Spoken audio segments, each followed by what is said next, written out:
Hello students, this is Poonam Sharma. Kapil commerce classes में आपका स्वागत है। स्टूडेंट्स, हम लोगों ने लास्ट क्लास में हमने डेटास की बात करी थी। पहले हम लोगों ने स्टैटिस्टिक्स का इंट्रोडक्शन हम लोगों ने बहुत अच्छे से कवर किया। उसमें फंक्शंस, लिमिटेशंस और जो भी इम्पॉर्टेंस थी और उनका वर्ड्स था, डिराइव था, डेफिनेशंस थी, वो हम लोगों ने सारे कवर किए। उसके बाद हम लोग डेटास पे आए कि जो डेटा जो कलेक्ट किया जाता है, जो प्राइमरी और जो सेकेंडरी डेटा है, उसके हम लोगों ने डिफरेंसेस लास्ट क्लास में बहुत अच्छे से मैंने आपको ब्रीफली एक्सप्लेन किया था। ओके, तो आई होप स्टूडेंट्स आपको बहुत अच्छे से वो क्लियर हो गया होगा। ओके, अब हम लोग आज हम लोग स्टार्ट करने वाले हैं। मैंने आपको बताया भी था कि वो बहुत इम्पॉर्टेंट है कि हम लोग बात करने वाले हैं methods of collecting primary data. अभी तक आपको ये पता था कि प्राइमरी डेटा जो फर्स्ट टाइम कलेक्ट कर रहे हैं वो, लेकिन फर्स्ट टाइम जो कलेक्ट कर रहे हैं उसके मेथड्स कौन कौन से हैं, प्राइमरी डेटा को कैसे कैसे कलेक्ट किया जाता है, राइट। ओके, तो अब हम इस तरीके से इसके मेथड्स पढ़ेंगे। देन इसके बाद में इसके मेरिट्स और डीमेरिट्स भी हम लोग इनके पढ़ेंगे कि ये मेथड्स अच्छे हैं। हो सकता है कि प्राइमरी डेटा हम लोग जो कलेक्ट कर रहे हैं उसमें टाइम ज़्यादा लग रहा हो और पैसा ज़्यादा मनी ज़्यादा लग रही हो। तो हम लोग अगर कोई भी अगर आज मेथड यूज़ में ले रहे हैं तो सबसे बेटर ये होगा ना कि हम लोग ऐसी चीज़ यूज़ में लें जिससे हमें मतलब हमारी सेविंग्स हमारी थोड़ी हो, ऐसे टाइम भी ज़्यादा नहीं लगे और हमारा रिजल्ट भी क्या हो, प्रॉपर हो। तभी तो ज़्यादा मोस्ट ऑफ दी क्या करते हैं, सेकेंडरी डेटास पे क्या किया जाता है, डेटास को कलेक्ट किया जाता है उसके बेसिस पे, और वो अपने जो एनालिसिस जो टेस्ट है उसी के अकॉर्डिंग वो अप्लाई करते हैं। ओके, तो हम लोग जो हमारे जो लास्ट क्लास में हम लोगों ने प्राइमरी और सेकेंडरी डेटा को उसके डिफरेंसेस को कवर किया। देन आज के लेक्चर में हम लोग बात करेंगे इनके मेथड्स ऑफ प्राइमरी डेटास, यानी कि जो भी हमारे पास प्राइमरी डेटास के कौन कौन से मेथड्स है, मेथड्स को बोला जाता है हिंदी में रीतियाँ, राइट। ओके, तो हम लोग अब इनको देखते हैं कि methods of collecting primary data.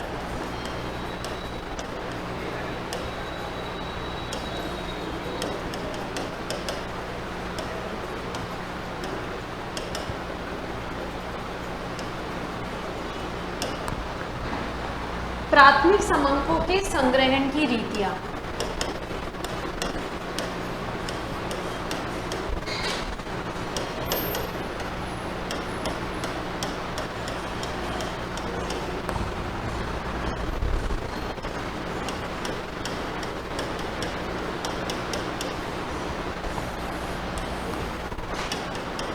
प्राथमिक जो भी समंक हैं उनको जो भी संग्रहण यानी कि कलेक्शन की क्या क्या है ये रीतियां। तो फर्स्ट है डायरेक्ट पर्सनल इन्वेस्टिगेशन। फर्स्ट क्या है,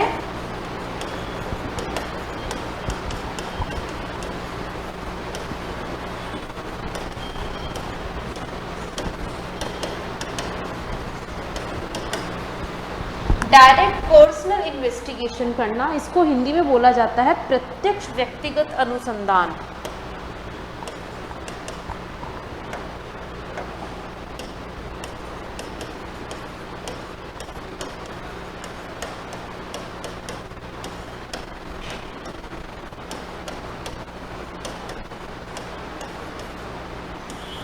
डायरेक्ट पर्सनल इन्वेस्टिगेशन, अभी पहले मैं आपको वन बाय वन आपको लिखवा देती हूँ, देन इनके बाद में आपको मैं एक एक को एक्सप्लेन करूँगी कि ये जो मेथड्स है इनके अंदर हम लोग डेटास को प्राइमरी बेसिस पे कैसे कलेक्ट किया जाता है। ओके, सेकेंड है indirect oral investigation. Indirect oral investigation,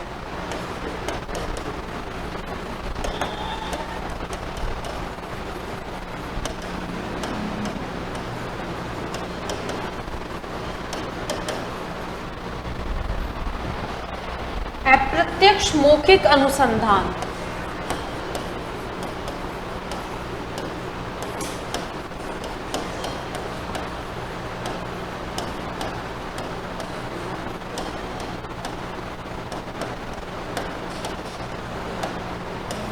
first है डायरेक्ट पर्सनल इन्वेस्टिगेशन, सेकंड है indirect personal investigation, okay, oral investigation. Third है इंफॉर्मेशन थ्रू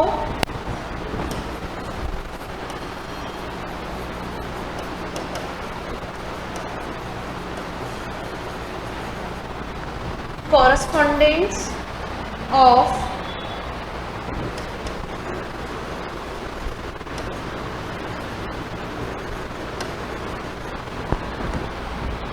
लोकल सोर्सेज,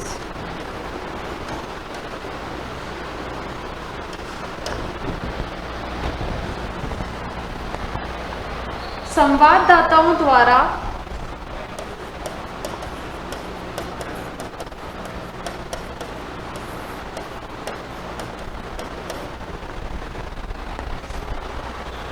स्थानीय स्रोतों से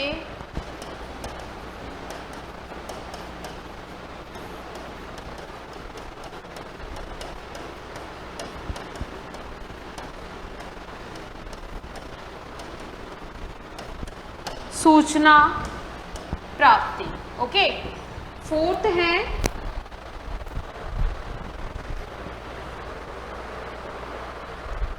information through schedule to be filled in by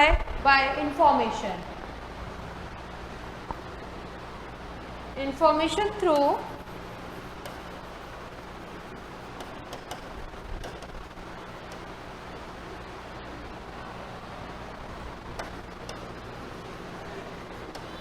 schedule to be filled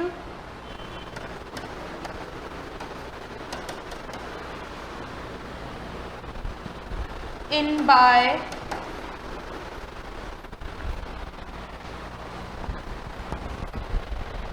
informants।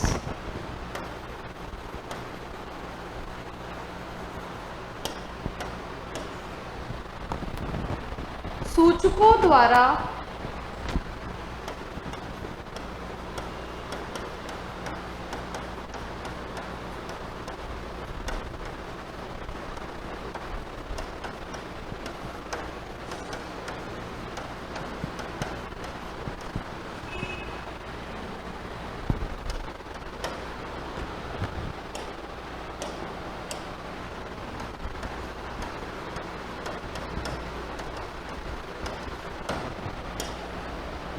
Okay, ये fourth है।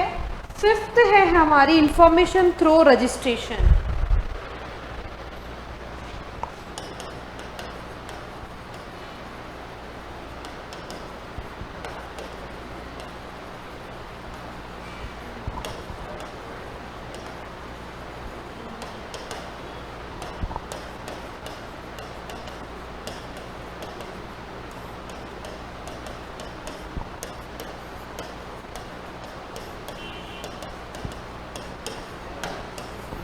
Okay, method of collecting of primary data, कि जो primary data को जो हम लोग कलेक्ट कर रहे हैं उसके मैथड्स में फर्स्ट है डायरेक्ट पर्सनल इन्वेस्टिगेशन। देखिए, डायरेक्ट जो पर्सनल जो इन्वेस्टिगेशन है इसके अंदर हम लोग क्या करते हैं, डायरेक्टली डेटा को कलेक्ट किया जाता है पर्सन टू, यानी कि ऐसा नहीं है कि हम किसी के थ्रू जा रहे हो या फिर हम लोग किसी ओरिजिनल जो पर्सन है उससे हम लोग डेटा कलेक्ट नहीं कर रहे हैं। नहीं, आप क्या करो, फर्स्ट टाइम जो डेटा कलेक्ट करो पर्सन टू पर्सन, यानी कि ओरिजिनली डायरेक्टली डेटा कलेक्ट किया जाता है। इसमें डेटा क्या होता है, हमारा ओरिजिनल होता है। इसके अंदर हमारे पास डेटा के अंदर कोई कॉपी किया हुआ कोई डेटा नहीं होता, बिल्कुल ओरिजिनल डेटा होता है। मैंने आपको लास्ट क्लास में भी समझाया था कि अगर हमने कस्टमर का सेटिस्फेक्शन निकाल रहे थे हम लोग लास्ट प्रीवियस ईयर की, हम लोग 5 ईयर्स में, कि प्री कोविड और पोस्ट कोविड में हमको ये देखना था कस्टमर का सेटिस्फेक्शन। कस्टमर के सेटिस्फेक्शन में हम लोगों को ये देखना था कि पहले जो कस्टमर्स थे जो कोविड के पहले ज़्यादा डिजिटल सर्विसेज यूज़ में ले रहे थे या बाद में ले रहे थे, तो इसके लिए क्या किया, क्वेश्चनियर बनवाया और कस्टमर से क्या किया करने लगे, हम लोग फिल करने लगे। ठीक है, तो अब कस्टमर से जो हम लोग डेटा फिल कर तो वो एक्चुअल डेटा, वो ओरिजिनल डेटा, ऐसा नहीं कहीं से वो कॉपी किया हुआ नहीं है। हम लोगों ने उनसे जो हमें क्वेश्चन, जो हमें आंसर जो चाहिए थे उसी से रिलेटेड हम लोगों ने क्वेश्चन बनाया और क्वेश्चन बना के उसके आंसर्स मिले। हो सकता है कि मोस्ट ऑफ द कौन से बैंक की ज़्यादा सर्विस अच्छी लगी, किसकी ज़्यादा अच्छी नहीं लगी, कौन सी सर्विस ज़्यादा यूज़ में ली है, किस बैंक ने ज़्यादा इंटरेस्ट लिया है, किसने कम लिया है। तो इस तरीके से सारा हम लोगों ने कस्टमर का सेटिस्फेक्शन देखा।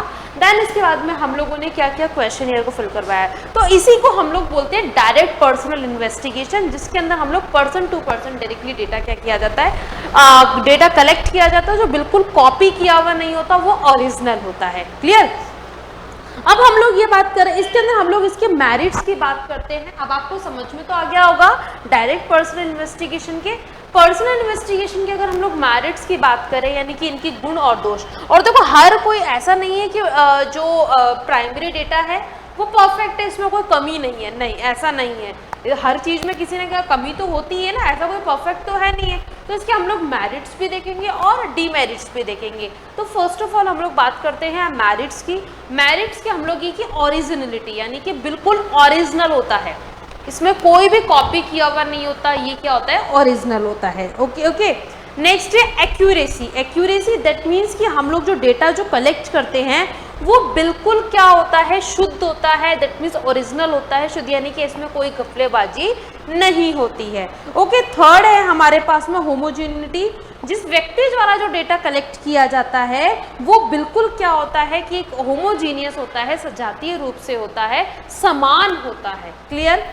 नेक्स्ट हम लोग और इसके अंदर एडिशनल इन्फॉर्मेशन। एडिशनल इन्फॉर्मेशन की हो सकता है कि हम लोग अतिरिक्त सूचना की इसमें प्राप्ति, कि हम लोग जब कस्टमर का डेटा को कलेक्ट करने लगे तो हमें पता लगा कस्टमर की इसमें ये चीज़ और एड ऑन हो सकती है, तो इसमें एडिशनल इन्फॉर्मेशन भी क्या होती है, हमको मिलती है। क्लियर। क्योंकि आप फर्स्ट टाइम क्या कर रहे हो डेटा, अगर आप सेकेंडरी होता तो उसमें इतना नहीं मिल पाता होता है, राइट। नेक्स्ट है कि test of correction of the information, यानी कि जो भी हमारे पास में इन्वेस्टिगेशन है जो हम लोग करते हैं कि सूचना की सत्यता की क्या की जाती है, इसके अंदर जांच की जाती है, बिल्कुल क्या होता है, ये ओरिजिनल होता है। जब हम लोग कोई डेटा करते हैं तो इसकी सत्यता की क्या की जाती है, जांच की जाती है। तो आपको इसके मेरिट्स पता होने चाहिए। कौन कौन से मेरिट्स थे? फर्स्ट क्या था हमारे पास में, originality. Second, not copied. Third क्या था हमारे पास, एक्यूरेसी। फोर्थ हमारे पास में होमोजेनिटी। फिफ्थ क्या था, फ्लेक्सिबिलिटी। नेक्स्ट क्या है, एडिशनल इंफॉर्मेशन। नेक्स्ट और फिर क्या है उसके बाद में कि test of correction of the information. जो भी हम लोग डेटा कलेक्ट कर रहे हैं, एनालिसिस की जाती है, बाद में टेस्ट लगा कर ये देखा जाता है कि ये सही है या गलत है, ये ओरिजिनल, इसकी सत्यता की जांच की जाती है। क्लियर। तो ये तो बात हो गई हमारे पास डायरेक्ट पर्सनल इन्वेस्टिगेशन के मेरिट्स की। अब हम लोग बात करते हैं डीमेरिट्स की। क्या आपको लगता नहीं है कि इसके अंदर बहुत ज़्यादा मोर टाइम, मनी, इन सब बहुत ज़्यादा लगता होगा? तो फर्स्ट तो हमारे पास में यही इसका डीमेरिट्स हो गया कि हमारे पास इसमें सबसे ज़्यादा क्या लगा जाता है कि वेस्टफुलनेस। अगर हम बोलना चाहें कि प्राइमरी डेटा जो हम लोग डेटा है इसके अंदर टाइम बहुत लगता है, पैसा बहुत लगता है इसमें, ठीक है। और इसके अंदर हम लोग बोले कि अनसूटेबल फॉर लार्ज एरियाज, कि जो हम लोगों को लगता है कि ये डेटाज हम इस एरिया से नहीं ले, फिर भी हमें अगर पूरा राजस्थान का डेटा कलेक्ट करना है तो हम लोगों को उसके पूरे डेटा की क्या करनी पड़ती है, स्टडी करनी पड़ती है। पर्सनल जो भी हमारे पास व्यक्ति से पक्षपात होता है, वेस्टफुलनेस है, डाउटफुल रिजल्ट्स होते हैं। ओके। समझ में नहीं आता कि कस्टमर किस चीज़ से सेटिस्फाइड है, किससे नहीं है, तो ये डाउटफुल भी सेम अगर आ जाता है तो ये डाउटफुलनेस भी होती है। तो ये तो है हमारे पास इसके मेरिट्स और डीमेरिट्स की। ओके। ये हमारे पास हो गया direct personal investigation. I hope आपको बहुत अच्छे से क्लियर हो गया होगा। नेक्स्ट हम लोग आते हैं indirect oral investigation. Indirect oral investigation का मतलब है कि इसमें हम लोग डायरेक्टली जो पर्सन है उससे हम लोग डेटा कलेक्ट ना करके जो इनडायरेक्ट वे में जो थर्ड पर्सन है उससे क्या किया जाता है, डेटा कलेक्ट किया जाता है। कि जो जिस के बारे में अगर हो सकता है कि मेरे से अगर कोई पूछा जाए रिसर्च की तो नॉलेज कोई मेरे से नहीं ले रहा है, तो मेरे थ्रू किसी और थर्ड पर्सन के बाद में जो कोई मेरे से सूचना ले रहा है कि आप उससे पूछ कर आओ फिर आप हम उससे बता देंगे, या फिर तो ऐसे थर्ड पर्सन के थ्रू क्या जा रही है, इन्फॉर्मेशन जा रही है। तो इनडायरेक्ट वे में जो डेटा कलेक्ट हो रहा है वो हमारा इनडायरेक्ट ओरल इन्वेस्टिगेशन होता है। कि इसके अंदर जो डायरेक्ट जो इन्फॉर्मेशन रखने वाले व्यक्तियों से सूचना प्राप्त नहीं की जाती, थर्ड पार्टी से क्या है इसके अंदर क्या पूछताछ करके फिर इनसे क्या की जाती है पूछताछ। जैसे कि हम लोग बात करें फॉर एग्जांपल, बहुत अच्छा एग्जांपल अगर हम बात करें इसके लिए कि अगर आज हम लोगों ने मजदूर के बारे में अगर हमें पता लगाना है तो डायरेक्ट हम लोग मजदूरों से थोड़ी बात करेंगे, भाई उनको कैसा लगेगा नहीं है, तो उनके रहन सहन, उनके सब चीज़ों के बारे में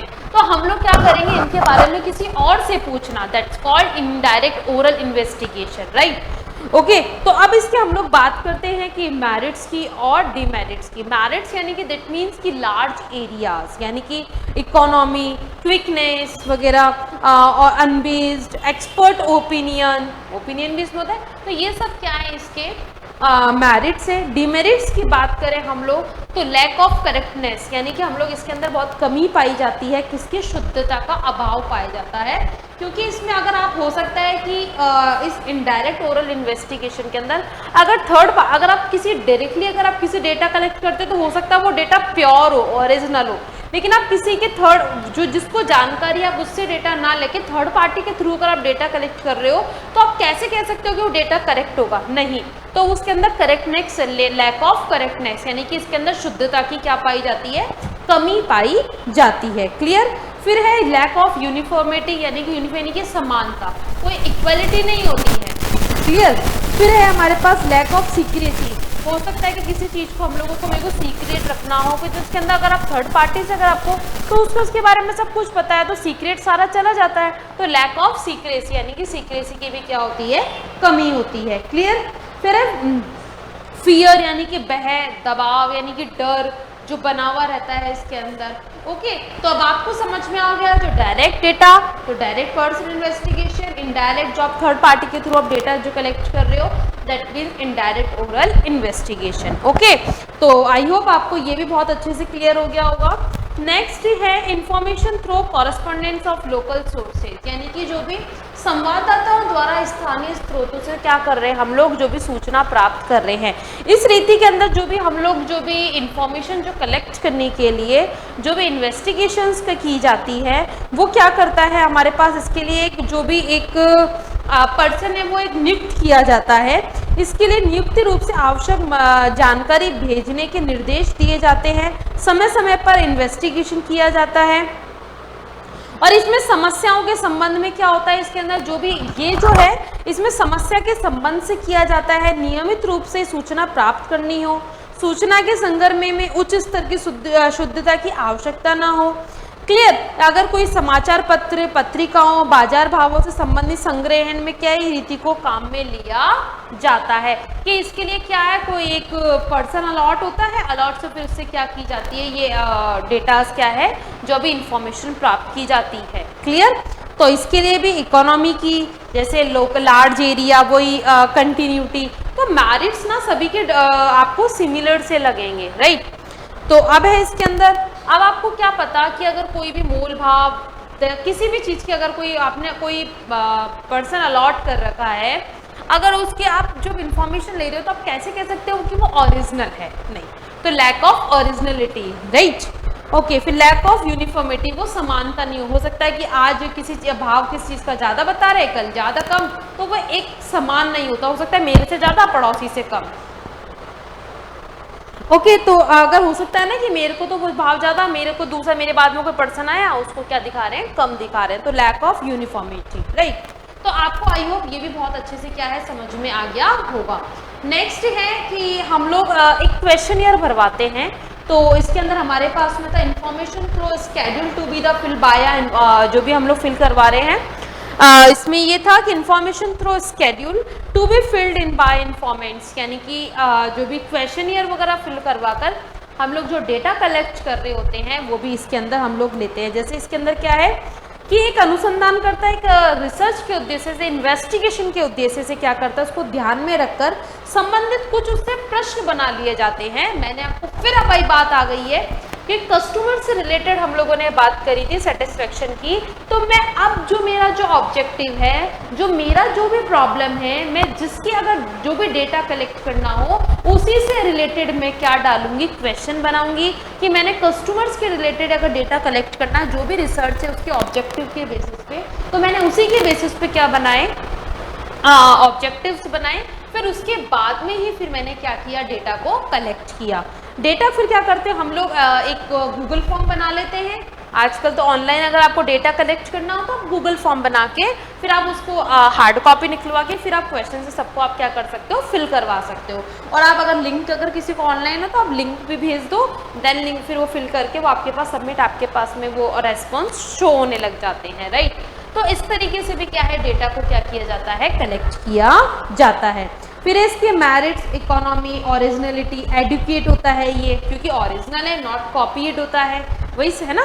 फिर तो इसके और आपको अगर इसके मैं बोले जाऊँ तो पर्सनल की जैसे सेम इसके क्या है, डीमेरिट्स।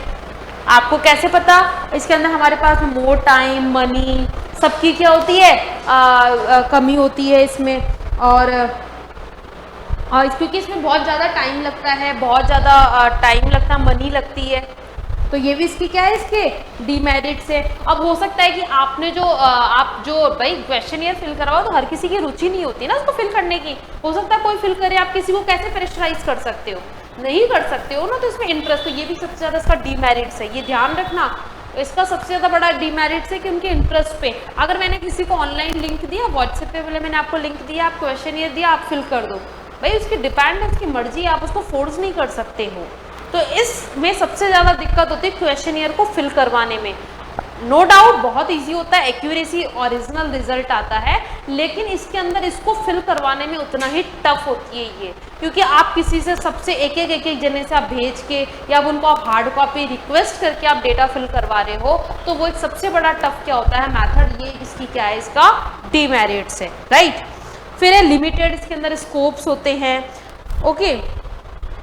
फिर इसमें हमारे पास में बायसनेस होती है, क्योंकि इसमें बहुत पक्षपात वगैरह होती है, ठीक है। तो ये हमारे पास में क्या था, ये इसकी 4th तक हो गया। 5th कोई रजिस्ट्रेशन वगैरह करवा कर आप क्या करवा रहे हो, क्योंकि रजिस्ट्रेशन वगैरह करवाते हैं ना, उसके जरिए आप डेटा क्या कर रहे हो, कलेक्ट किया जाता है।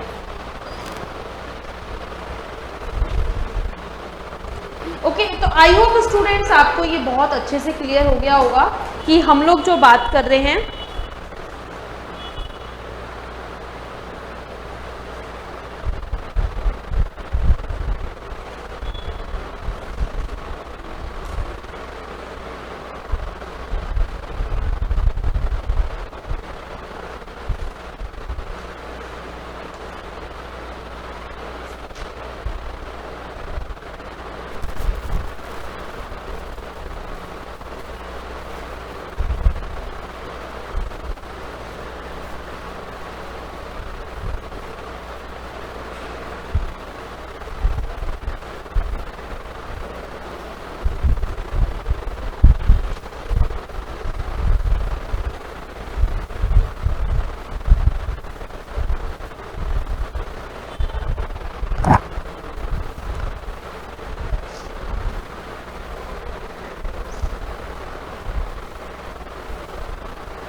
ओके, तो ये हम लोगों ने बात करी थी फर्स्ट की methods of collecting of primary data.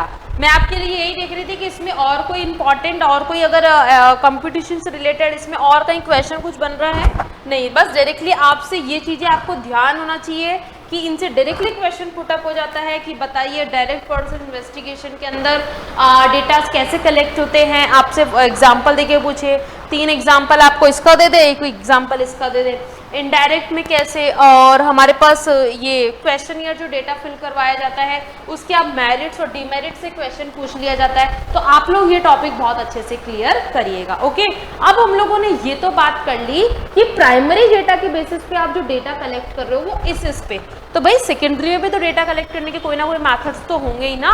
तो अब हम लोग बात करेंगे किसके, सेकेंडरी डेटा की।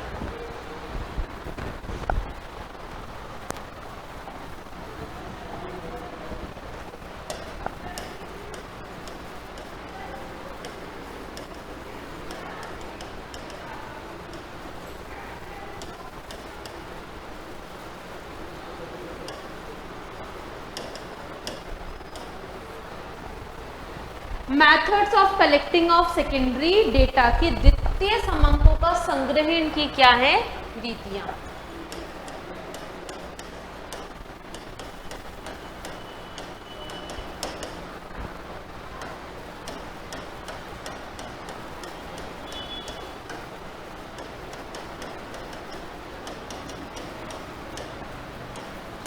द्वितीय समंकों के संग्रहण की रीतियां कौन कौन सी है। फर्स्ट हम लोग पहले लिख लेते हैं कि फर्स्ट है पब्लिश्ड सोर्सेस। पब्लिश सोर्सेस मैं इनमें से बता सकती हूँ, पहले हम लोग लिख लेते हैं।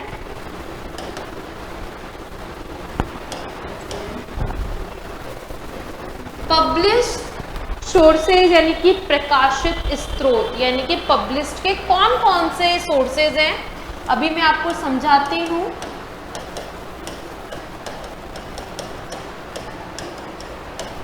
प्रकाशित स्रोत। फर्स्ट है इंटरनेशनल कोई पब्लिकेशंस हैं, गवर्नमेंट के पब्लिकेशंस हैं, और पब्लिकेशन ऑफ बिजनेस हाउसेज है, रिसर्च वर्क है, यूनिवर्सिटीज़ के न्यूज़पेपर्स है, जर्नल्स है, आरबीआई की गवर्नमेंट की जो साइट्स है, इन सब से क्या किया जाता है, डेटा लिया जाता है। ओके जहाँ पर जैसे अगर मेरे को मैंने बोला कि मुझे ये देखना है कि जो डिजिटलाइजेशन है उसकी 5 साल की मुझे ग्रोथ देखनी है। ओके कि मुझे ये देखना है कि प्री और पोस्ट यानी कि पहले और बाद में कि जो भी हमारे पास में जो भी डेटा है वो मतलब हमको ये देखना है कि डिजिटल की कितनी ग्रोथ हुई, कि पहले ज़्यादा लोग डिजिटलाइज थे अब हो गए ज़्यादा। क्लियर? तो इसके लिए अब मुझे क्या करना पड़ेगा कि भाई डेटा कैसे कलेक्ट करोगे, कि मैंने क्या किया, आरबीआई की साइट पे गई, मैं कोई प्राइमरी बेसिस पे कोई क्वेश्चन फिल नहीं करवा रही हूँ, मैं क्या करा, मैं आरबीआई की साइट्स पे गई, जब वहाँ पे मैंने गवर्नमेंट की जो ऑथेंटिक जो भी इनकी साइट्स होती हैं, जैसे मैं वहाँ पे गई, वहाँ पर उनकी जो एनुअल रिपोर्ट्स हैं, क्योंकि आरबीआई हमारे पास क्या होता है हमेशा इसका अलॉट करती है हर 6 मंथ की एनुअली, जो भी हमारे पास एनुअली जो रिपोर्ट होती है, एक 6 मंथली भी रिपोर्ट आती है, एनुअल रिपोर्ट भी आती है, फाइनेंशियल रिपोर्ट भी आती है, बैलेंस शीट भी, सब कुछ होता है आरबीआई की साइट्स पे। तो वहाँ से मैंने क्या किया, पूरी 5 ईयर्स के डेटा उठाए एज इट इज, वहाँ पर पूरा मेंशन था उनके एनुअल रिपोर्ट्स में, एनुअल्स ओनली सिर्फ पढ़ा उसको, मैंने देखा, वहाँ से डेटा लिया, एनालिसिस किया, टेस्ट लगाया, दैट्स प्रूफ, ये हमारा ऑब्जेक्टिव कंप्लीट हो गया। तो ये होता हमारा सेकेंडरी बेसिस, जब पब्लिश सोर्सेज होते हैं, आरबीआई की साइट्स हो गई है, न्यूज़पेपर्स हो गए हैं, जर्नल्स हो गए हैं, कोई इंटरनेशनल कोई जर्नल्स हो गए हैं, तो वो होते हैं हमारे पास पब्लिश सोर्सेज होते हैं, राइट। नेक्स्ट है हमारे पास में यही इसका अनपब्लिश सोर्सेज, कि जो हमारे पास में क्या होते हैं कि अनपब्लिश्ड होते हैं, लेकिन फिर भी हम उससे क्या कर दिया जाता है, हमारे जो रिसर्च फिर भी उनके लिए हमारे को डेटा क्या किया जाता है, कलेक्ट किया जाता है, राइट। तो आई होप आपको ये भी बहुत अच्छे से क्लियर हो गया होगा कि जो हम सेकेंडरी बेसिस पे जो भी हम लोग डेटा कलेक्ट करते हैं वो कौन कौन से ये होते हैं। अब आप ये बोलोगे कि अगर आप कहीं से कोई डेटा ले रहे हो तो कोई ना कोई प्रिकॉशंस तो होंगे ही ना, सावधानियां तो होंगी ना, तो precautions of in the use of secondary data, कि आप जब कोई सेकेंडरी डेटा को कोई यूज में ले रहे हो तो उससे रिलेटेड हमको क्या क्या सावधानियां रखनी चाहिए। फर्स्ट है कि हमें क्या है, पहले गत अनुसंधानकर्ता के विषय के बारे में जानकारी होनी चाहिए, नॉलेज एंड प्रीवियस इन्वेस्टिगेटर की हमें पूरे तरीके से क्या होनी चाहिए, नॉलेज होनी चाहिए। और आप कोई ऐसे, क्योंकि फेक कई ऐसी साइट्स होती है वहाँ से हम लोग डेटा ले लेते हैं, नहीं, लेकिन ऐसे आपको उसकी पहले जांच करनी चाहिए कि जहाँ से भी आप डेटा ले रहे हो वो ऑथेंटिक है या नहीं है। क्लियर? नेक्स्ट है हमारे पास में, नेक्स्ट अगर हम लोग बात करें इसी की,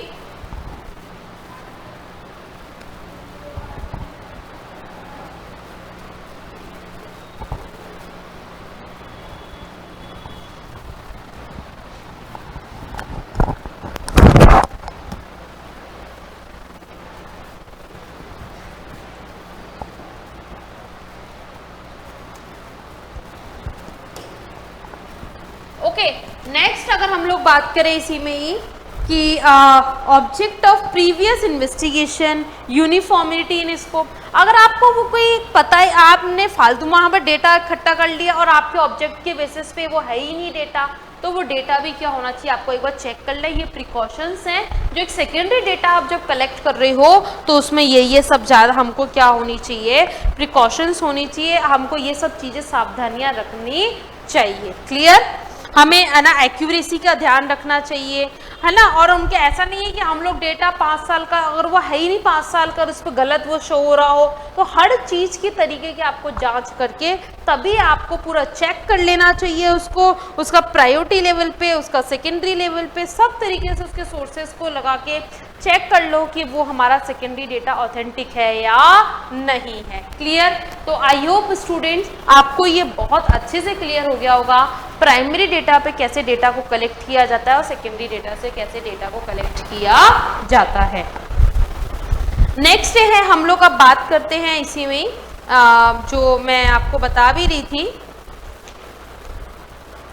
कि सेंसस एंड सैंपल इन्वेस्टिगेशन की, जो भी हम लोगों ने कल लास्ट क्लास में भी हम लोगों ने बात करी थी सेंसस एंड सैंपल इन्वेस्टिगेशन में, कि जहां हम लोग मैं आपको पहले लिखवा देती हूँ, ये आपको बहुत अच्छे से क्लियर हो गया है ये प्राइमरी और सेकेंडरी डेटा। अब हम लोग नेक्स्ट टॉपिक पे चलते हैं। नेक्स्ट टॉपिक का नाम है हमारा सेंसस एंड सैंपल इन्वेस्टिगेशन।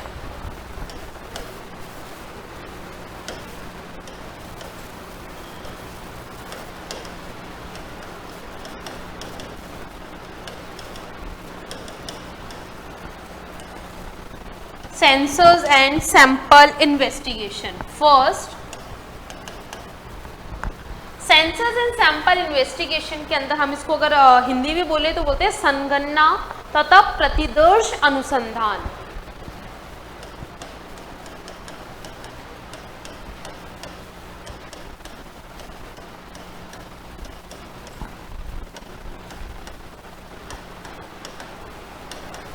मैं आपको बेटा एक कंपटीशन से रिलेटेड आपकी हर एक चीज़ें बहुत इम्पॉर्टेंटली आपकी कवर करवा रही हूँ कि ये जहाँ मैं आपको इम्पॉर्टेंट बोलती हूँ समझ जाना वो बहुत इंपॉर्टेंट है, उसमें डायरेक्टली क्वेश्चंस पुटअप होते ही होते हैं।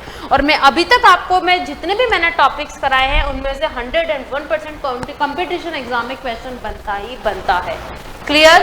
तो आप फर्स्ट हम लोग सेंसस एंड सैंपल इन्वेस्टिगेशन में संगणना एवं प्रतिदर्श अनुसंधान के अंदर मैंने आपको लास्ट क्लास में भी आपको समझाया था कि सैंपल क्या होता है, पॉपुलेशंस क्या होती हैं। ठीक है, कि अगर मैं आपको फॉर एग्जांपल अगर हमें कोई ब्लड टेस्ट करना है, जैसे पूरे शरीर का ब्लड निकाल के हम लोगों ने टेस्ट कर लिया, नहीं, थोड़ा सा क्या करते हैं हम लोग ब्लड लेते हैं, उससे हम लोग पूरा क्या करते हैं कंप्लीट एनुमरेट कर लेते हैं, उसके हम लोग क्या है जांच कर लेते हैं, तो वो हमारा होता है सैंपल इन्वेस्टिगेशन, राइट। और इसी में अगर हम लोग बात करें पॉपुलेशन की, जो हम लोग पूरे की क्या करते हैं, जैसे हमें पूरे एरियाज़ की जाँच करनी है, पूरे एरिया के जैसे हम लोगों को बोलते हैं ना पॉपुलेशन की हमें जनगणना कैलकुलेट करनी है, सॉरी एक की कैलकुलेट करी सबकी कैलकुलेट होती है तो वो होता है पॉपुलेशन, राइट।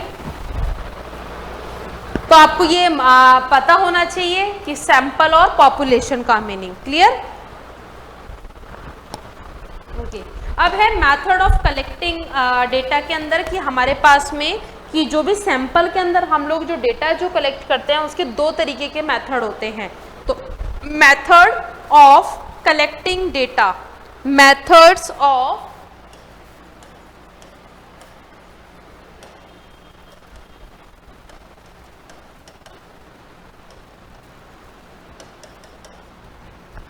कलेक्टिंग डेटा, समग्र संग्रहण की रीतियां।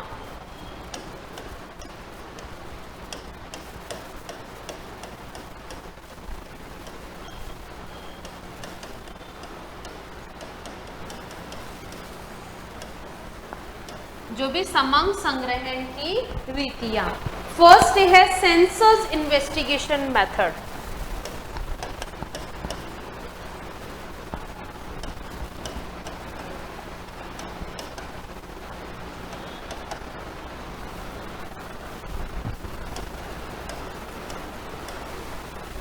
सेंसस इन्वेस्टिगेशन मेथड, समग्र संगणना अनुसंधान रीति।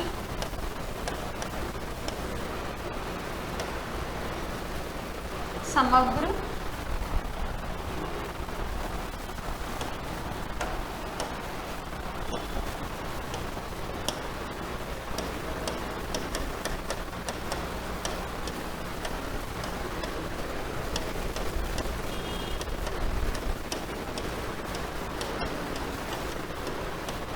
अनुसंधान रीति, सेंसस इन्वेस्टिगेशन मेथड। समग्र संगणना अनुसंधान रीति के अंदर हम जो सेंसस इन्वेस्टिगेशन मेथड है, इसमें देखो क्या होता है, कंप्लीट एनुमरेट किया जाता है। कंप्लीट यानी कि हम लोग बात करें कि इस विधि में अगर कोई समस्या से संबंधित कोई हम लोग समूह की सभी इकाइयों का क्या करते हैं, हम लोग स्टडी की जाती है। इस विधि को संपूर्ण गणना या कंप्लीट एनुमरेशन या सेंसस इन्वेस्टिगेशन कहा जाता है, जिसके अंदर आप कंप्लीटली पूरे की क्या कर रहे हो, स्टडी कर रहे हो, उसको हम लोग बोलते हैं क्या कि सेंसस इन्वेस्टिगेशन मेथड या कंप्लीट एनुमरेशन। ये ध्यान रखना, एग्जाम में डायरेक्टली एग्जाम में क्वेश्चन पूछा जाता है। कंप्यूटेशन कंप्लीट एनुमरेशन का मतलब जहां पूरे सामग्री की क्या की जाती है, स्टडी की जाती है, जो भी आपकी प्रॉब्लम है सभी इकाइयों का क्या किया जाता है, स्टडी की जाती है, उसको हम लोग बोलते हैं कंप्लीट एनुमरेशन। क्लियर। अब इसके कुछ मेरिट्स है और डीमेरिट्स है। ये तो फर्स्ट है सेंसस। इसके मेरिट्स ये है कि फर्स्ट इसमें कोई बहुत, अगर आप कंप्लीट एनुमरेट कर रहे हो तो आपको भाई बहुत डीपली स्टडी की जरूरत है, तो आप लिए फर्स्ट क्या हो गया, इसमें गहन अध्ययन की बहुत ज़रूरत होती है और अत्यधिक शुद्धता की ज़रूरत होती है। कुछ परिस्थितियों में ये बहुत आवश्यक होती है। क्लियर। अब अगर हम इसके मेरिट्स की बात करें तो ये मेरिट्स आपको दिख रहा है, अगर पूरे की कंप्लीट की अगर आप स्टडी कर रहे हो तो कहीं ना कहीं खर्चीली है, बहुत टाइम ले रही है, मनी ज़्यादा लग रहा है, ठीक है, और बहुत ज़्यादा सीमित है और असुविधाजनक है। क्लियर। तो ये सब क्या है, इसकी कमियां हैं। आ गया, राइट। नेक्स्ट हम लोग बात करेंगे, इसका नेक्स्ट मेथड है सैंपलिंग इन्वेस्टिगेशन मेथड। नेक्स्ट क्या है, निर्देशन अनुसंधान रीति।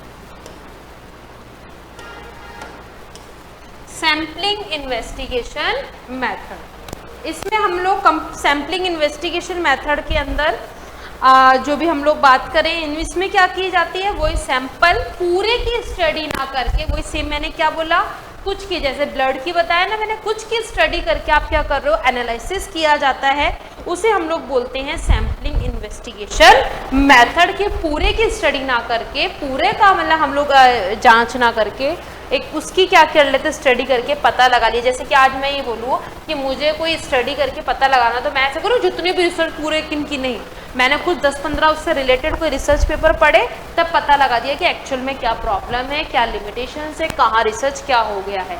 ठीक है, तो इसे हम लोग बोलते हैं क्या, सैम्पलिंग इन्वेस्टिगेशन मेथड। ओके, तो इसके भी हमारे पास में इंपॉर्टेंस है कि सेविंग है। भाई या तो पूरे की एक बार स्टडी करते, तो इससे बेटर है ना कि आप एक कुछ की स्टडी करके आप पता लगा रहे हो, तो क्या हो गया, आपका टाइम बचा, आपकी खर्चीली कम हुई, आपका पैसा बचा, मनी यानी कि हमारे पास क्या है, लेस में पैसा कम लगा और टाइम कम लगा, और क्या हुआ, डिटेल्ड में आपका एक इन्वेस्टिगेशन हो गया है।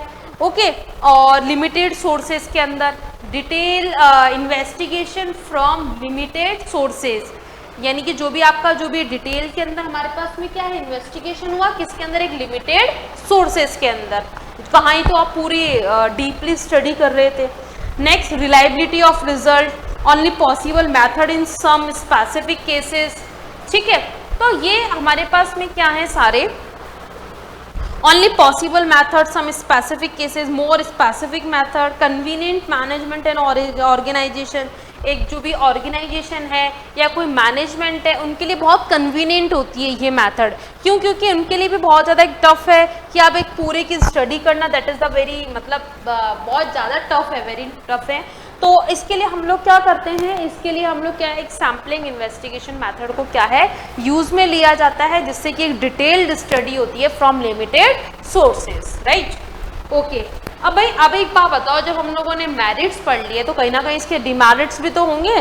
तो डिमेरिट्स के अंदर हमारे पास में भ्रामक निष्कर्ष फर्स्ट है, इन रिजल्ट्स जो होते हैं वो भ्रामक होते हैं, लैक ऑफ कंप्लीट करेक्टनेस, अधिक शुद्धता का अभाव होता है। कैसे आप कह सकते हो इतना सा यही परफेक्ट है, हो सकता है अधिक शुद्धता का अभाव होता है, स्पेसिफिक नॉलेज की जरूरत होती है जो एक बहुत ज़्यादा आवश्यकता होती है। ठीक है, लैक ऑफ होमोजेनिटी, जो समान नहीं होती है। तो ये सब क्या है हमारे पास में, इसके जो भी हमारे पास में क्या है, इसके जो भी डिमेरिट्स है। Right, okay. तो आई होप आपको ये बहुत अच्छे से क्लियर हो गया होगा। अब हम लोग बात करते हैं मेथड्स ऑफ सैम्पलिंग की, जो ये बहुत इंपॉर्टेंट है। कंपटीशन एग्जाम में इनमें से एक दो क्वेश्चन बनता ही बनता है। आप लोग बहुत अच्छे से करिएगा। मैं अभी आपको डिटेल में आपको वन बाय वन एक्सप्लेन करूंगी। तो ये तो आपको समझ में आ गया कि जो हम लोगों ने पढ़ा कि जो भी मेथड्स में जो फर्स्ट था सेंसस इन्वेस्टिगेशन मेथड, सेकंड था सैंपल इन्वेस्टिगेशन मेथड। क्लियर? अब नेक्स्ट पढ़ेंगे हम लोग method of sampling. Method of sampling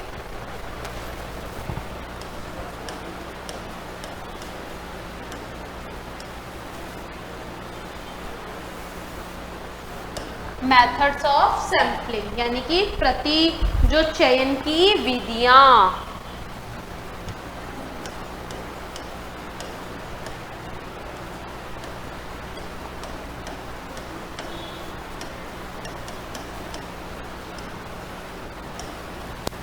प्रतिचयन की विधियां। तो इसमें फर्स्ट है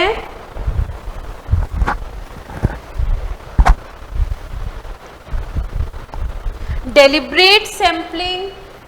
कितने टाइप्स, पहले इसके टाइप्स देखेंगे फिर उन टाइप्स के सब पॉइंट्स देखेंगे। Clear?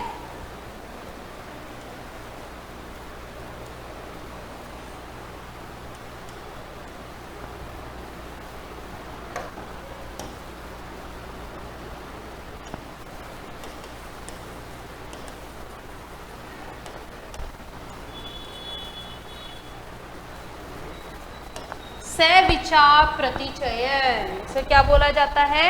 सविचार प्रतिचयन।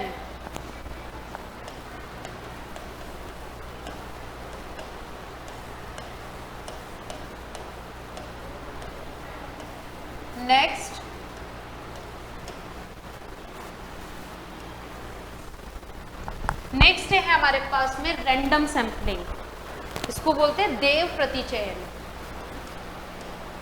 Very important, random sampling.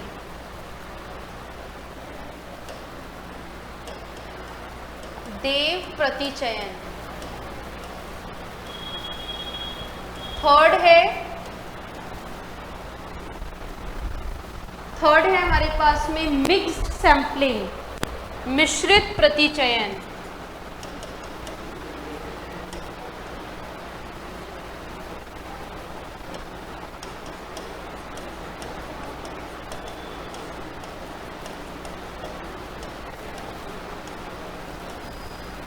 Fourth है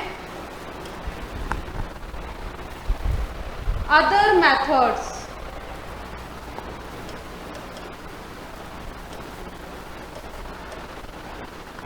फोर्थ में अदर मेथड, अन्य विधियां।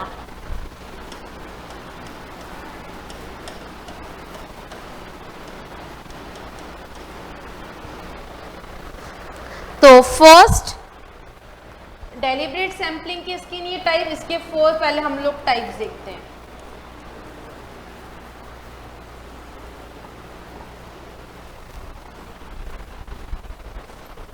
लॉटरी मेथड, लॉटरी विधि।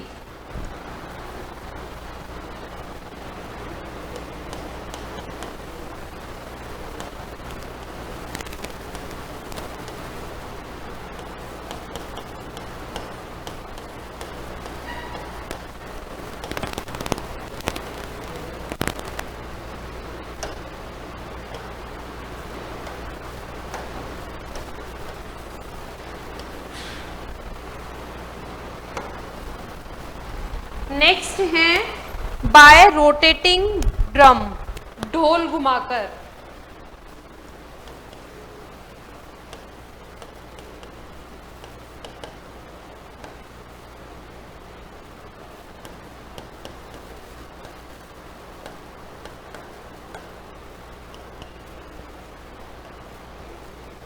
नेक्स्ट है बाय सिस्टमेटिक रैंडम सैंपलिंग, क्योंकि ये चीज़ ध्यान रखना आपके इसमें डायरेक्टली इनके टाइप्स में भी क्वेश्चन बन जाता है कंपटीशन में। कि बताइए इसमें से रैंडम सैम्पलिंग कौन सी है, तो 3 तो आपको क्या दे देंगे, वो मिक्स सैम्पलिंग का, फर्स्ट आपको रैंडम सैम्पलिंग का।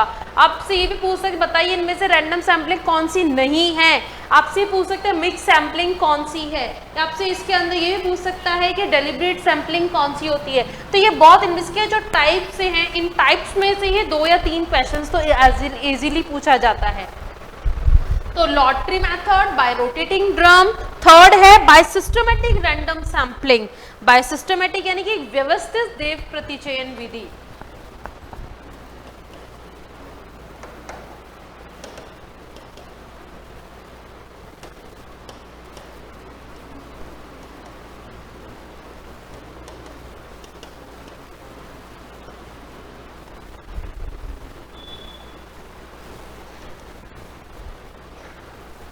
व्यवस्थित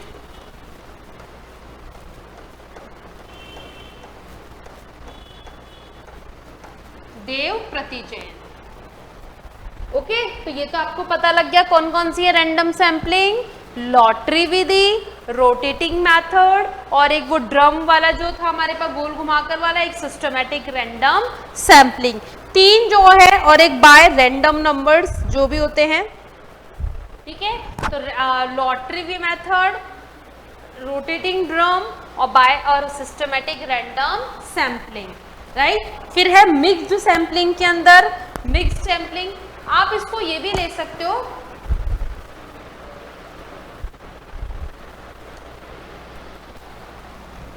मिक्स्ड रैंडम सैम्पलिंग कौन कौन सी है देखिएगा।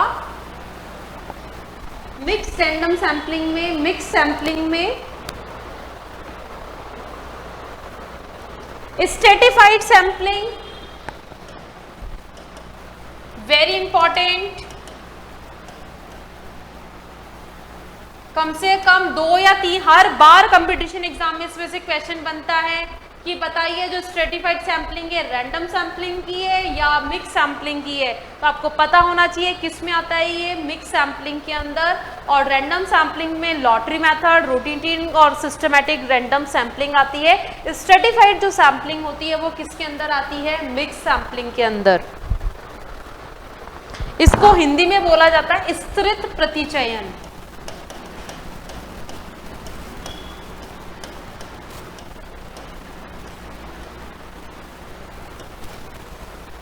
नेक्स्ट है मल्टी स्टेज सैम्पलिंग, बहुस्तरीय प्रतिचयन। मल्टी स्टेज सैम्पलिंग, बहुस्तरीय प्रतिचयन। नेक्स्ट है मल्टीफेज सैम्पलिंग, बहुचरण प्रतिचयन।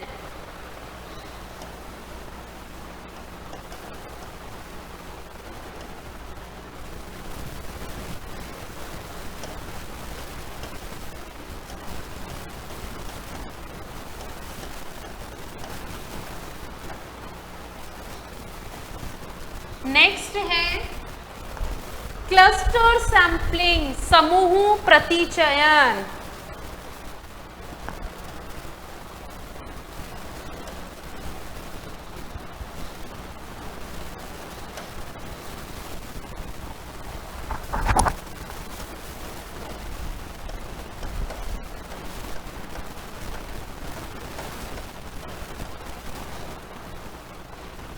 ओके, तो ये किसके टाइप्स थे, मिक्स्ड सैम्पलिंग के। अब है हमारे पास में अदर मेथड्स के अंदर कौन कौन से हैं। अदर मेथड में पहले है एग्जिस्टेंस, हमारे पास में सैम्पलिंग, विस्तृत प्रतिचयन।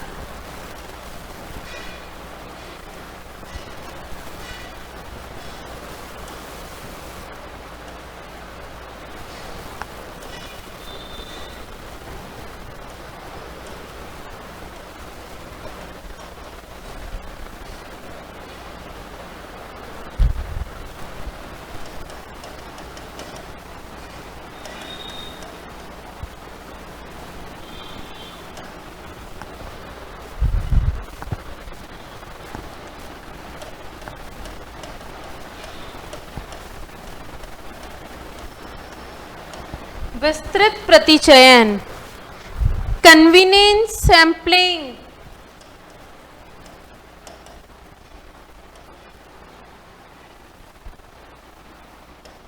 सुविधाजनक,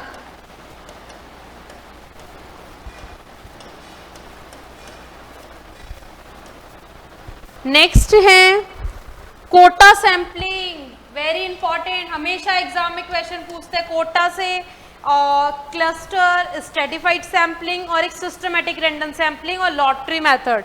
ये इन कुछ मेथड्स ऐसे हैं, इनमें से 2 या 3 क्वेश्चन पूछा ही जाता है। कोटा सैम्पलिंग, इसको हिंदी में बोला जाता है कोटा सैम्पलिंग को अभ्यंश प्रतिचयन। अभी हम लोग इनको 1 बाय 1 एक-एक को समझेंगे कि जो रैंडम सैम्पलिंग में जो टाइप्स है, लॉटरी मेथड के जरिए कैसे सैम्पलिंग की जाती है, कैसे हम लोग सैम्पलिंग करते हैं, स्ट्रेटिफाइड सैम्पलिंग। भाई सैम्पलिंग का मीनिंग तो आपको समझ में आ ही गया ना, कि जहां हम लोग कुछ, जैसे मैंने आपको ब्लड टेस्ट का एक बहुत ज़्यादा अच्छे से एग्जाम्पल दिया, हम लोग पूरे बॉडी का ब्लड ना करके हम लोग थोड़ा सा ब्लड टेस्ट करके पूरे हम लोग क्या करते हैं, सब चीज़ को पता लगा लेते हैं। देन उसी तरह से इसके जो टाइप्स हैं, इनके जो मेथड्स हैं, उनके इन मेथड्स के जरिए कैसे कैसे सैम्पलिंग की जाती है, वो हम लोग अभी 1 बाय 1 देखेंगे। पहले हम लोग इनके नेम देख लेते हैं कि इनके जो मेथड्स हैं, इन मेथड्स में भी सब पॉइंट्स कौन कौन से हैं। तो अभ्यंश प्रतिचयन, नेक्स्ट है कोटा सैम्पलिंग के बाद में एरिया सैम्पलिंग।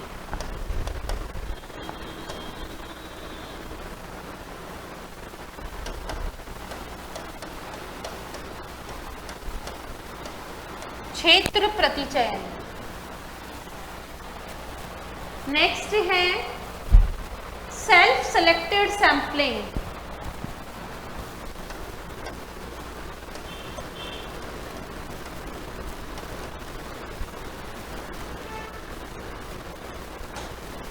स्वयं नियंत्रित प्रतिचयन, स्वयं निर्वाचित प्रतिचयन,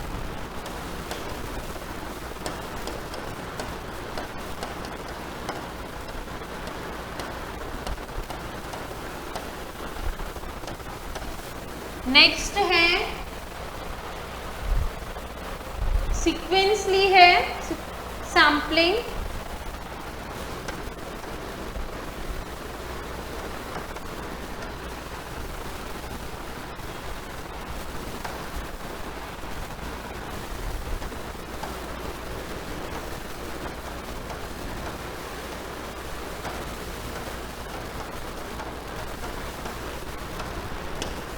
अनुक्रमिक प्रतिचयन, deliberate sampling, random sampling, mix sampling और अदर मेथड्स हैं।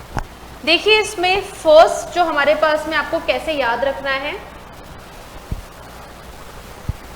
कि रैंडम सैम्पलिंग में फर्स्ट लॉटरी मेथड के द्वारा कैसे सैम्पलिंग की जाती है, रोटेटिंग ड्रम घुमाकर, एक systematic random sampling, mix sampling में stratified sampling, multi stage sampling, multi phase sampling होता है इसके अंदर, और नेक्स्ट हमारे पास जो इसका है वो क्लस्टर सैम्पलिंग।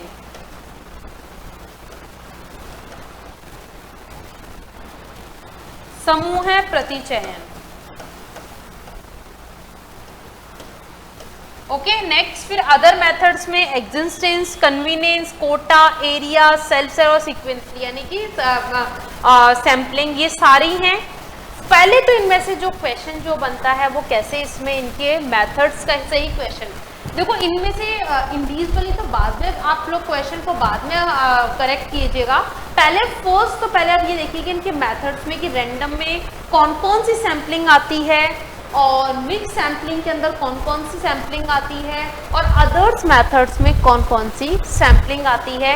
इनमें से ही कंपटीशन एग्जाम में हमें पूछा जाता है। ये पहले बहुत इंपॉर्टेंट है मेथड्स ऑफ सैम्पलिंग। फर्स्ट है लॉटरी मेथड। ये लॉटरी पहले तो हम लोग समझेंगे कौन सी है, डेलिब्रेट सैम्पलिंग।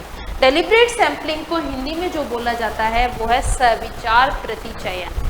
इस विधि में हम लोग क्या करते हैं, जो भी अनुसंधान करता जो होता है, इन्वेस्टिगेटर होता है, अपने ज्ञान और जो भी अपना जो प्रशिक्षण होता है, अपने चातुर्य, एक अनुभव के आधार पर ही क्या करता है, कुछ ऐसे जो यूनिट्स होते हैं उनको सैम्पलिंग करता है, उनको छांटता है, फिर उन सब से अपने अनुभव, अपने एक्सपीरियंस के बेसिस पे सभी से राय लेके फिर क्या की जाती है, उसका सैम्पलिंग की जाती है। उसको हम लोग को बोलते हैं डेलिब्रेट सैम्पलिंग बोला जाता है। और इसके अंदर ये क्या बहुत ज़्यादा ऐसा कोई है नहीं कि टफ हो, कोई बहुत ज़्यादा, ये बहुत सिंपल होती है। और ये ज़्यादा most of the sampling use में नहीं ली जाती, क्योंकि एक्सपीरियंस वगैरह इनमें सैम्पलिंग ऐसे तो नहीं है कि आप कुछ किसी देख के आप जज कर लिया जाए। आप अपने एक्सपीरियंस से ने कि अगर आप किसी को अगर बोला जाए कि बॉडी का आपको ये देख के बताइए ब्लड टेस्ट क्या बीमारी है, थोड़ी आपके एक्सपीरियंस के बेसिस पे आप उनको बोल दो, ठीक है। वो कुछ चीज़ें होती है, लेकिन आप कुछ इसमें टेस्ट भी तो अप्लाई करना होता ही है ना। तो हमारे पास आपको ये चीज़ ध्यान रखना होगा कि ये जो मेथड है, ये इसके अंदर इसके सब पॉइंट्स नहीं है ये, और आप रैंडम सैम्पलिंग में आप इसको मिक्स मत करिएगा।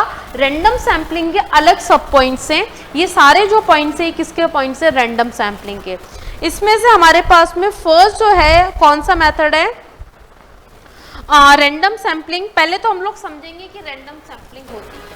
पॉइंट्स तो बहुत दूर की बात है कि रैंडमली हम आप किसी को क्या कर रहे हो, सिलेक्ट कर रहे हो, सैम्पलिंग, उसे हम लोग क्या बोलते हैं, रैंडम सैम्पलिंग कहा जाता है, जिसमें हम एकदम से रैंडमली क्या किया जाता है, चुना जाता है। फर्स्ट उसमें है लॉटरी। लॉटरी के अंदर तो आप जानते ही हो ना कि प्रत्येक संख्या को एक पर्ची पर लिख दिया जाता है, पर्ची वगैरह बनाते हैं ना अपन लॉटरी वगैरह, फिर उछाल कर फिर हम लोग उसकी नहीं करते कि आपने देखा होगा ना ब्लाइंड फोल्डेड वाला, जैसे आंख बंद कर दी, बताइए इनमें से कोई पर्ची उठा ली जाइए, वो पर्ची उठाते हैं तो वो सैम्पलिंग, वो एक रिजल्ट होता है, उसे बोलते हैं हम लोग लॉटरी मेथड। क्लियर। तो अब इसमें रोटेटिंग ड्रम, एक पता लगा कि कौन सा क्या होगा, एक ड्रम वगैरह गोल घुमाकर पता लगाया जाता है ना कि जो भी रुक जाता है फिर पता लगाता है कि हाँ वो एक सैम्पलिंग है, ठीक है, जो भी रिजल्ट आता है डोल घुमाकर। नेक्स्ट होता है एक systematic random sampling. Systematic random sampling के अंदर हम लोग ये ऐसा है कि सिस्टमेटिक रैंडम सैम्पलिंग में जैसे कोई भी, जैसे मानिए 1000 पोस्टेज आई है किसी भी एग्जाम की, तो 1000 पोस्ट में हम लोग ये पता लगा रहे हैं कि इसके अंदर कि जो भी 1000 है कि वो जनरल की है और कि ओबीसी की, या फिर हम लोग एसटी एससी की, ओबीसी की, कि क्या क्या इसमें क्या है, कितनी कितनी पोस्ट है, उसका जनरल की इतनी सीट है, ओबीसी की इतनी सीट है, और फिर इनकी जो कट ऑफ है वो जनरल की अलग है। तो इस तरीके से क्या किया, जो भी रिजल्ट आया बाद में फिर उनकी कट ऑफ अलग निकली, तो इस तरीके से जो छटनी, इस तरीके जो सैम्पलिंग की जा रही है उसको हम लोग बोलते हैं एक सिस्टमेटिक रैंडम सैम्पलिंग बोला जाता है। ये मैं आपको एक एक को उसको वन बाय वन, अभी मैं थोड़ा आपको एक ब्रीफली इनके लिए बारे में थोड़ा थोड़ा बता रही हूँ कि कौन कौन सी सैम्पलिंग होती है, तो ये आपको बहुत अच्छे से आने चाहिए कि रैंडम सैम्पलिंग के। इसी तरीके से मैं आपको वन बाय वन आपको मिक्स सैम्पलिंग का भी एक्सप्लेन करूंगी, और वन बाय वन आपको अदर मेथड और रैंडम सैम्पलिंग का भी, क्योंकि ये एग्जाम के पॉइंट ऑफ व्यू से आप कोई भी आप कंपटीशन एग्जाम, ये बहुत इंपॉर्टेंट क्वेश्चन बनता है, तो आपको सारे जो मेथड से आपको इनके बहुत अच्छे से करने हैं। नेक्स्ट हमारे पास मिक्स सैम्पलिंग के अंदर हमारे पास में आता है जो भी रैंडम सैम्पलिंग। मिक्स सैम्पलिंग में हाँ फर्स्ट है stratified sampling, multi stage sampling, multi phase sampling और क्लस्टर सैम्पलिंग। देखिए बेटा कुछ 4-5 मैं आपको सैम्पलिंग बता देती हूँ जो बहुत ज़्यादा इंपॉर्टेंट है। एक तो आप स्ट्रेटिफाइड सैम्पलिंग, एक तो एक cluster sampling, multi stage sampling, systematic random sampling, quota sampling. 5 sampling ऐसी हैं। 5 सैम्पलिंग के साथ साथ आपको ये पता होना चाहिए कि random sampling, what is random sampling, देव प्रतिचयन विधि किसे कहते हैं। ओके, तो आई होप स्टूडेंट्स आपको ये जो टॉपिक्स है हम लोगों ने बात करी, प्राइमरी डेटा के मेथड्स की बात करी, सेकेंडरी डेटा के मेथड्स की बात करी, फिर हम लोग बात आए सैम्पलिंग और सेंसस की बात करी, फिर हम लोगों ने बहुत अच्छे से उनको कवर किया, उनके मेथड्स देखे, उनके सोर्सेज देखे, ये प्राइमरी बेसिस पे हम लोग डेटा कैसे कलेक्ट करते हैं, सेकेंडरी बेसिस पे हम लोग कैसे डेटा कलेक्ट करते हैं, क्या हमको प्रिकॉशंस रखने चाहिए, क्या क्या हमको उसमें सावधानियाँ रखनी चाहिए कि जब आप सेकेंडरी डेटा पे आप डेटा कलेक्ट कर रहे हो ऐसे नहीं बन जाए, हम लोगों ने बहुत अच्छे से क्लियर किया। फिर देन इसके बाद में हम लोगों ने मेथड ऑफ सैम्पलिंग में है। मेथड ऑफ सैम्पलिंग के अंदर अभी हम लोगों ने देखो, मैं अभी इसको आपको नेक्स्ट लेक्चर में इनको मैं आपको वन बाय वन अच्छे से एक्सप्लेन करूंगी, ठीक है। ये हम लोग इनके विथ एग्जाम्पल के साथ में हम लोग इनको पढ़ेंगे।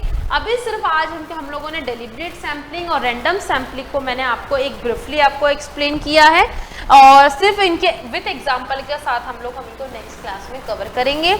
और सिर्फ मैं आपको जो इम्पॉर्टेंट जो मैंने बताई है वो भी मैंने आपको कवर कर दिया है। तो आई होप स्टूडेंट्स आपको ये बहुत अच्छे से कवर हो गया होगा। नेक्स्ट क्लास में हम लोग ये सारे इनके मेथड्स विथ एग्जांपल के साथ कवर करेंगे। इसके साथ साथ हम लोग नेक्स्ट क्लास में हम लोग क्लासिफिकेशन भी इसका पढ़ेंगे, जो एक कंपटीशन एग्जाम के पॉइंट ऑफ व्यू से ये बहुत इंपॉर्टेंट टॉपिक है। ठीक है, क्लासिफिकेशन वाला मैं आपको एक बार बता देती हूँ। क्लासिफिकेशन के अंदर ये मीनिंग ऑफ क्लासिफिकेशन पढ़ेंगे हम लोग, ऑब्जेक्टिव पढ़ेंगे, और जो क्लासिफाइड जो किया जाता है उसके मेथड हम लोग कवर करेंगे बहुत अच्छे से। फिर इसके बाद में हम लोग इनके जो भी एग्जाम्पल के साथ में फिर हम इसमें जो फॉर्म होती है, एक्सक्लूसिव फॉर्म होती है, इंक्लूसिव जो फॉर्म होती है, पहले हम लोग इनका मीनिंग समझेंगे, फिर हम इनके डिफरेंसेस क्लियर करेंगे। ओके, तो आई होप स्टूडेंट्स आपको ये टॉपिक्स बहुत अच्छे से क्लियर हो गए होंगे इनमें, और ये जो टॉपिक्स हैं हम लोग इसके नेक्स्ट लेक्चर में कवर करेंगे। तो स्टूडेंट्स हम लोग मिलते हैं नेक्स्ट क्लास में, तब तक के लिए नमस्कार।